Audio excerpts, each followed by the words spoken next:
Welcome to the Peak Performance Code Masterclass. I'm so excited to have you here with me.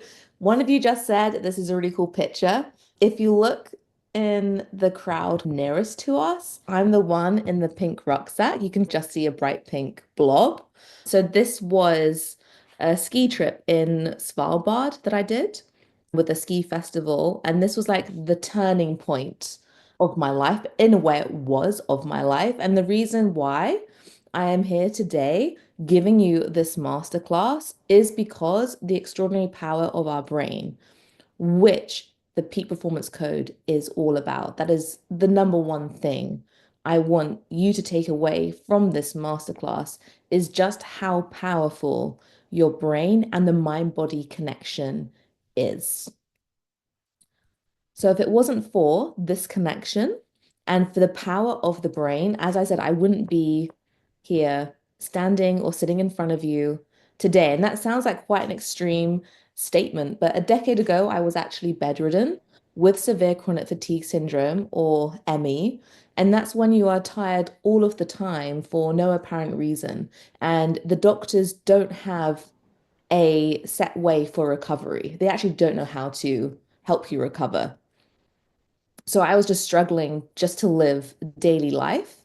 And then up until recently, I had a severe hormone imbalance called PMDD. So it's an extreme form of PMS, which completely crushed me. To be completely honest, I did find rock bottom, had several basements, as some of the symptoms included suicidal depression, insomnia, and a whole host of other insurmountable things.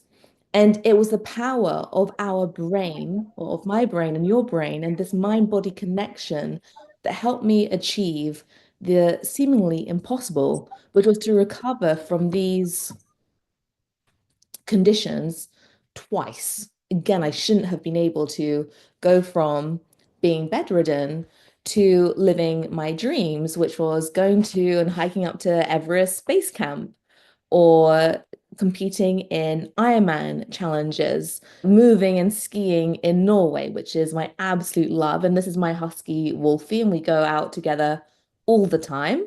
And I also built a successful coaching business based on this brain connection that we have.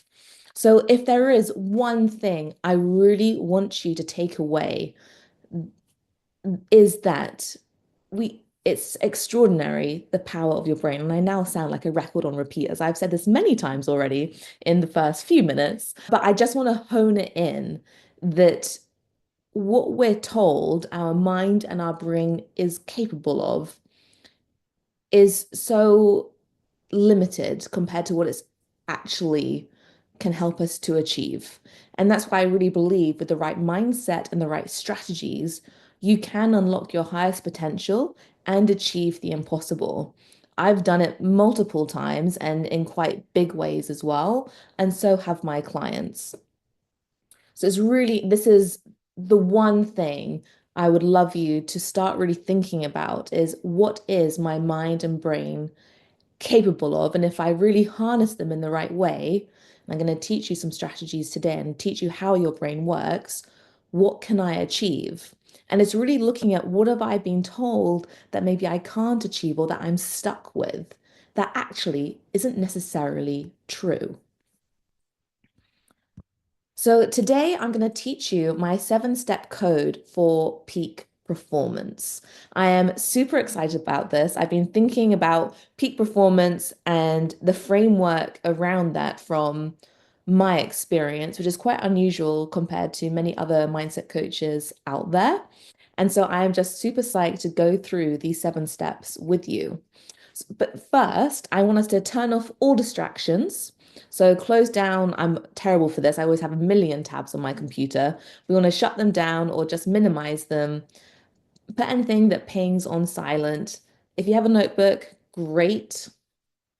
Take as many notes as possible. You will be receiving a workbook tomorrow and the recording of this masterclass as well. So just take down those really key things. And I'm going to give you some exercises along the way too. And avoid multitasking and just have that open mind to see what is going to help you that we cover today. And I just want us to set an intention for this training.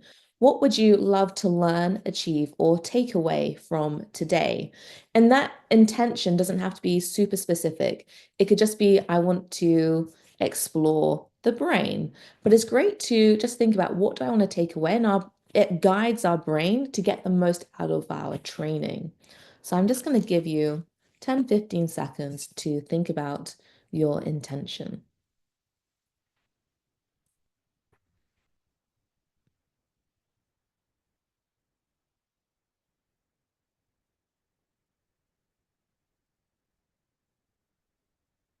And once you have it, you can post it in the chat if you like,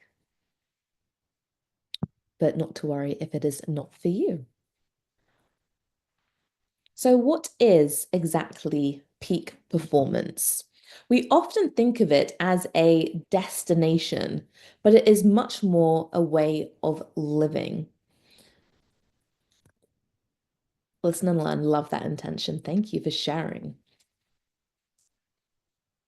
Peak performance, it's a journey when it's not like a one and done thing. And we see this with athletes. They have and achieve peak performance on many levels throughout their career.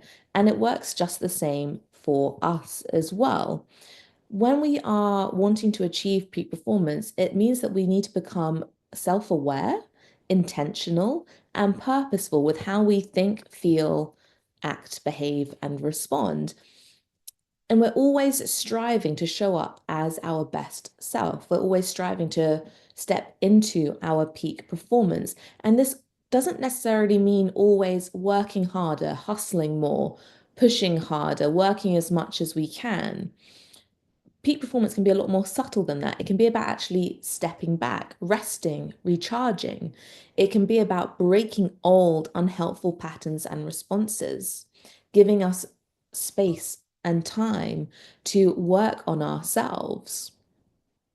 And it can be just checking in with ourselves throughout the day as well. A lot of my clients love their daily accountability in the morning and in the evening just to set themselves up for the day and then wrap up the day.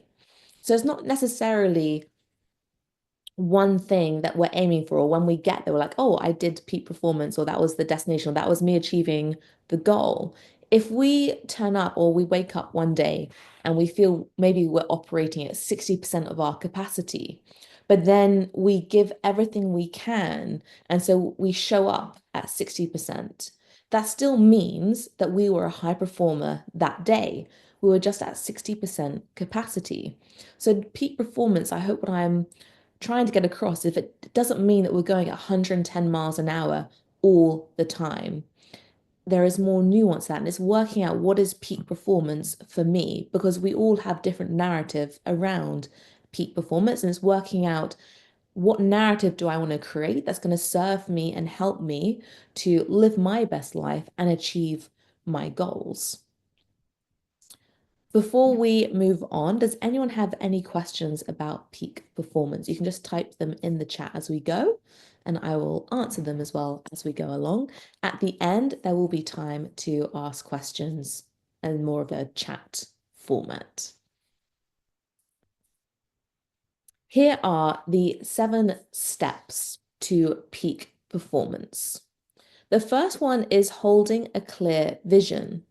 Often, when we think of peak performance and we think of the vision we want to achieve, we're usually looking at a specific goal, whether it's a specific adventure we want to achieve, or maybe an income goal, maybe a holiday goal. You get the idea. But actually, I want you to hold a clear vision around the version of you want to become and the life you want to live. So we're not only looking at very tangible goals, but we're really holding a clear vision around that future desired version of ourselves and how we can step into that version of ourselves as. Because if we, I did this with the client, I'm going to tell you a bit more about him as we go through. Actually, I think as we get to step 1, but he very much wanted to earn £50,000 a year. And at the moment he was on, I no, he wanted, yeah, he was on 40. And he was like, I want to, this is the goal, but I'm failing at the moment and I can't do it. And so, in order for that £50,000 job just to become a natural extension of who he was, we really looked at and honed in on who is that 50K version of yourself? What do they identify as? Believe, think, feel, behave. What are their habits? And by holding this clear vision, you are able to narrow the gap between who you are today and who you want to be. And then your goals become a natural extension of that version of you. The next step is really mastering your self talk. So, speaking to yourself in ways that inspire positivity, confidence, motivation, and growth. Your words not only shape your performance, but also your reality. We're soon going to learn how your words literally shape your brain. The next step is breaking free from limits. So we want to identify and release unhelpful identities, beliefs, any resistance and blocks we have. And this often stems actually from our childhood or very emotionally traumatic experiences. And trauma doesn't have to be a physical incident that happened to you. It can just be when your emotional needs weren't met multiple times or in a very big way. And we want to be able to heal and move on and release those things that are holding us back. We then want to align. So, the fourth step is aligning your habits and your behaviors. So, again, we're looking at that version of ourselves. We're identifying the identities and beliefs that will serve us. And then we want to look at, well, what habits and behaviors do we need to start doing and stop doing that will align us with our goals and desired future self? Our fifth step is commitment to self accountability. So, this is an absolute game changer for my clients. We own where we are today and then we stay committed to our journey. And accountability is so wonderful because it enables us to train our brain to get us the results we want in terms of our goals and who we want to be. So, we're really going to dive into that, along with the sixth step, which is celebrating every milestone. High achievers, I notice, I'm myself one of them, we can be really hard on ourselves and really critique us, and we never think we're doing enough. We can sometimes always think we're failing. And it's really important to stop and recognize and honor actually how well we're doing. And the smaller, the better, because this is how we train our brain to show us how abundant and how wonderful and how full of love our life is. So, celebration fuels momentum and joy and gratitude for the life we are living and for who we are. And the final step is connecting with nature. So we want to embrace the healing, grounding, and energizing power of our natural world to recharge, refocus, and realign with who you want to be. It's so easy to not make space for the things that fill us with joy. So it's really important to carve out and protect our time. So we're going to go through these steps in a little bit. But the first thing I want to do is to teach you my 5 golden rules for brain transformation.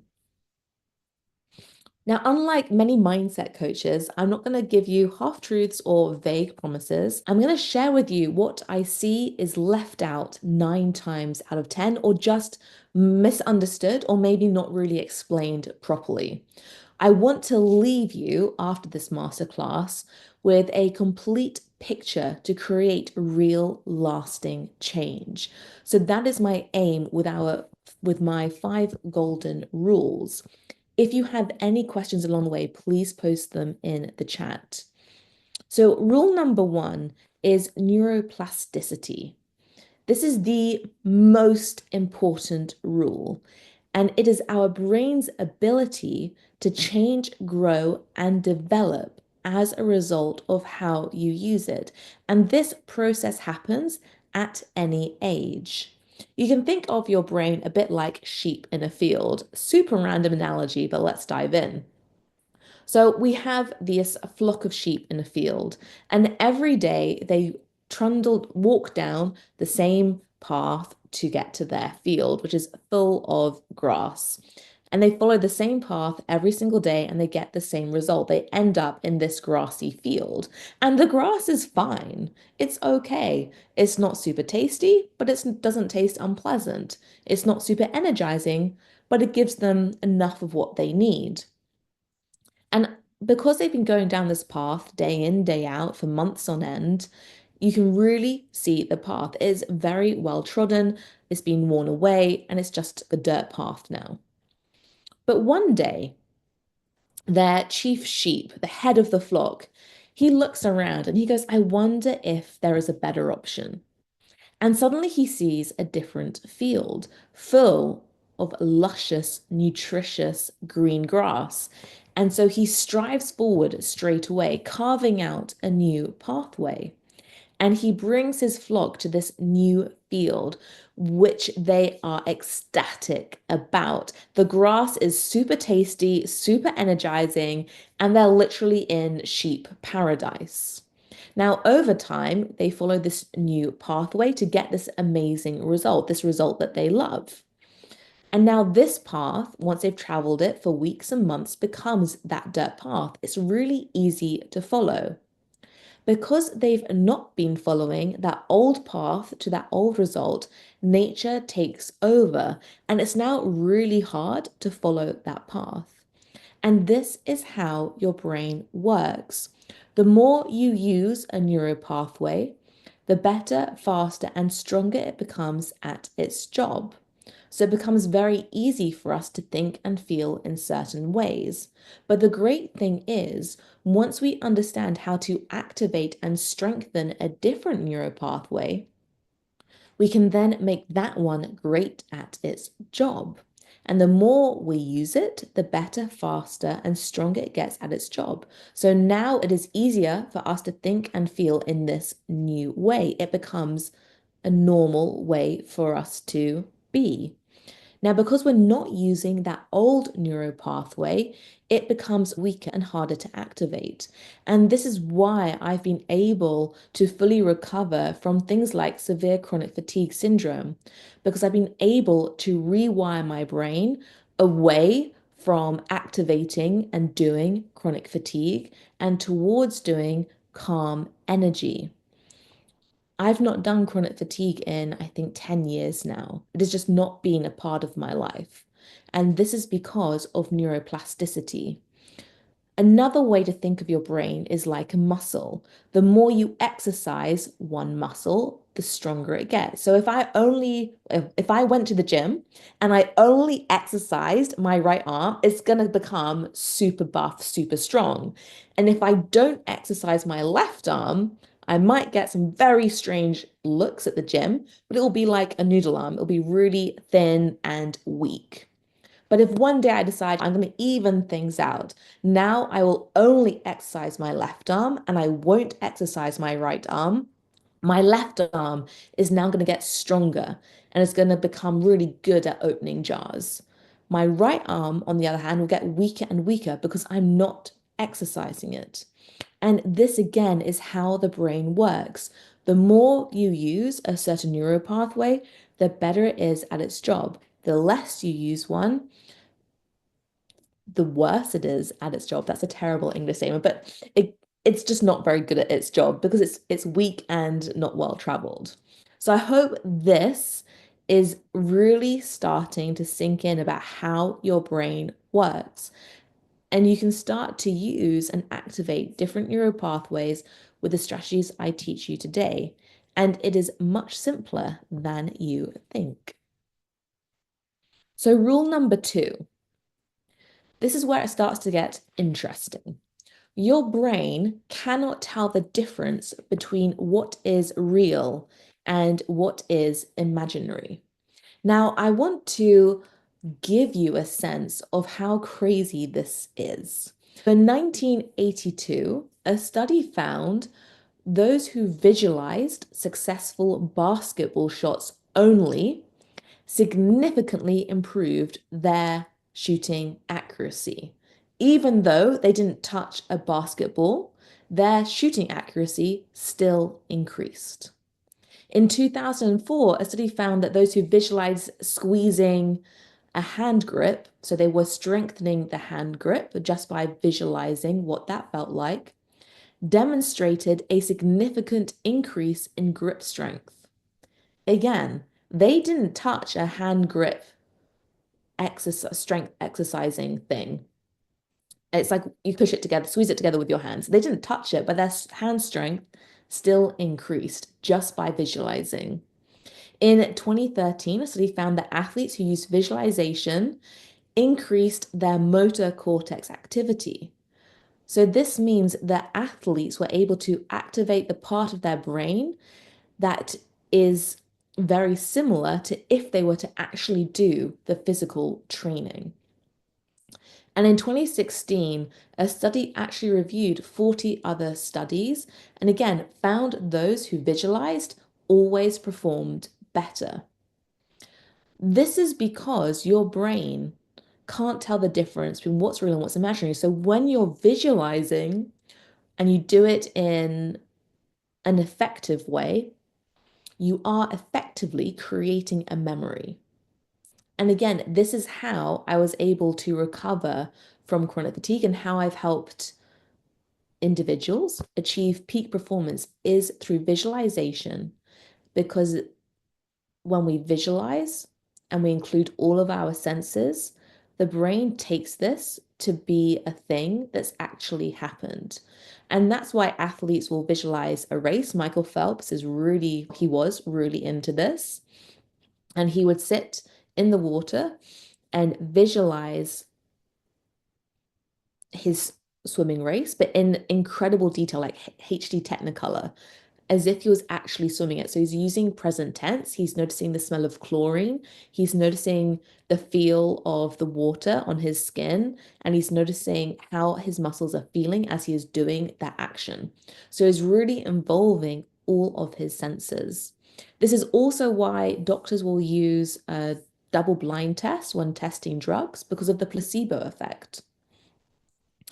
Again, your brain, when it thinks it's being given a cancer drug, patients are showing in some studies up to 80% are then losing their hair because the brain is believing this to be true. So it's really crazy how much of an impact your brain can have on your mind and your body, and therefore your reality, because it doesn't fully comprehend what is different between what we think and what is actually happening in our reality. Rule number 3. Our words are intimately linked to our feelings. So when we use words such as stress, anxiety, excitement, the brain is firing the neurons and then creating the associated feelings. So when we think certain thoughts, as you're going to find out when we look at step 2, master your self-talk, you create more feelings. And this is really apparent when we look at someone with a phobia. So if I'm coaching someone who has a spider phobia, they could just see a picture on a computer in a spider-free area and freak out. Or when you're just starting to talk about spiders, they will start to have a very big reaction. This can be the same when you're talking to someone about heights, because their inner narrative is starting to tell them how terrified they are of these things. So you want to start to become aware of, how are my thoughts creating feelings? And then how are my feelings creating my thoughts as well? Rule number 4. Your words are the language of your brain. So your words, the language you use, is activating the neural pathways within your brain and therefore creating your reality. So your words are the structure and architecture of your thoughts, feelings, and experiences. And this is why I have a whole module, like 5 hours at least, I think, dedicated to our self-talk in my program, because it is so important to become aware of our thoughts because they are shaping our reality. And one of the best ways you can start to rewire your brain is to become aware of your thoughts and start to shift them from doing something unhelpful to doing something helpful. Now, I really don't like talking about feelings and thoughts in this black and white, positive or negative. And you hear this in our society collective programming that often a feeling or a thought is a positive or negative thing. And if it's negative, then that's really bad. What I would love you to start thinking about is, how is this thought serving my desired future self? Or how is this thought serving me today? How is this thought enhancing my performance or enhancing my life or helping me get the results I want? And that's how we want to start to guide your brain and yourself, is through these questions. What is helping me, or what would help me more? What isn't helping me? And this is going to be a much more powerful way to help you achieve peak performance, achieve your goals, than if we think something, we label it negative, we beat ourselves up around thinking it, and then we end up down this downward spiral, or we end up stuck or in this loop. Again, we're going to cover this. So it's really important that we start to become aware of our words. And in this way, you might be thinking, why on earth do I have Einstein and a unicorn in the bottom right of my screen? This is because I do not want you to think about Einstein riding a purple unicorn with three pink flying kittens following him along. My guess is you just created an image or some feelings in your brain, which is of Einstein riding a unicorn with some kind of kittens following him along. And this is because for your brain not to think and feel something, it first has to understand the instruction you're giving it. So, in order not to think about Einstein riding a unicorn, your brain has to conjure up that image. So it goes, okay, this is what you don't want me to think about it. Got it. But by that point, it's already activated and strengthened a neuropathway and created those feelings. So this is how our language is really important. So instead of saying, I do not want to feel stress or I do not want to feel pain, you want to start to shift this. I would like to feel comfortable. I would like to feel calm. So we're activating the neuropathways that are going to serve us. This was a really fun study. So 100 golfers were given confident-inducing instructions before taking a putting challenge. These instructions were things like, you're going to crush it, you've done all the training, you're brilliant, you're amazing, we can't wait to see how well you're going to do. The other 100 golfers were given anxiety-inducing instructions. So these were words more like, you've not done the training, this is really hard, it's way beyond your golfing skills, you're probably going to fail, don't get your hopes up.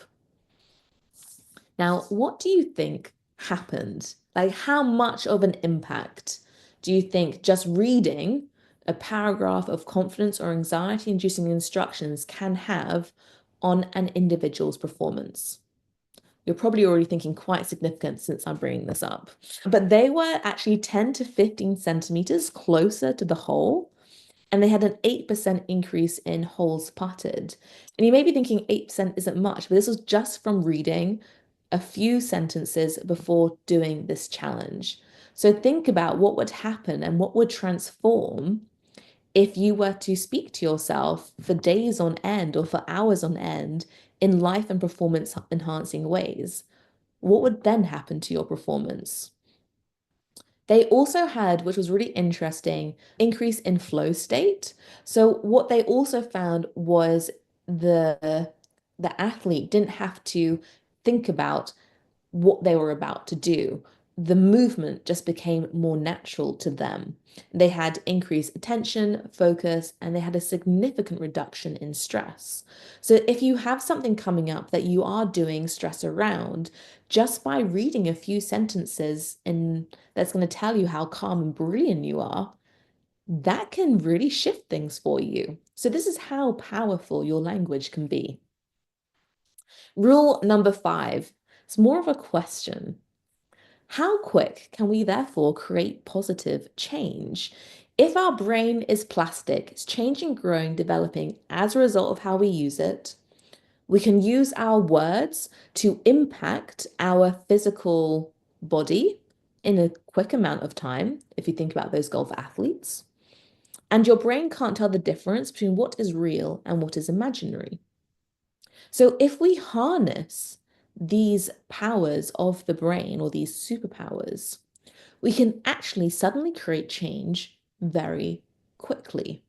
And that's how I was able to fully recover from severe chronic fatigue syndrome in just 3 days, going from bedridden to doing CrossFit, to walking 10 miles, to traveling and working around the world, because I was able to accelerate that neuroplastic process. What's been interesting with my journey with PMDD is the process to create change has been longer because I've had to go layer by layer into healing different levels of trauma. It is a question I want you to ask yourself is how quick can I create positive change? Because often you're told, and this is in psychological research as well, that change may not be able to happen. I'm sure we've all been told that at one point, that it can happen, but it could be a very slow and very hard process. But these are beliefs which you're going to learn how important they are very soon. So I want to pose the question, how quick can we actually create positive change with the right tools? Because it can happen in seconds and it can happen in months, but we can create miraculous change in our lives in a shorter amount of time than we have previously been told. I'm living proof, and I have clients that are living proof as well. And a great book to read is Chicken Soup for the Soul, which has these phenomenal stories in. So we can start to build up evidence in our world that actually we can create positive change much quicker than we probably initially thought.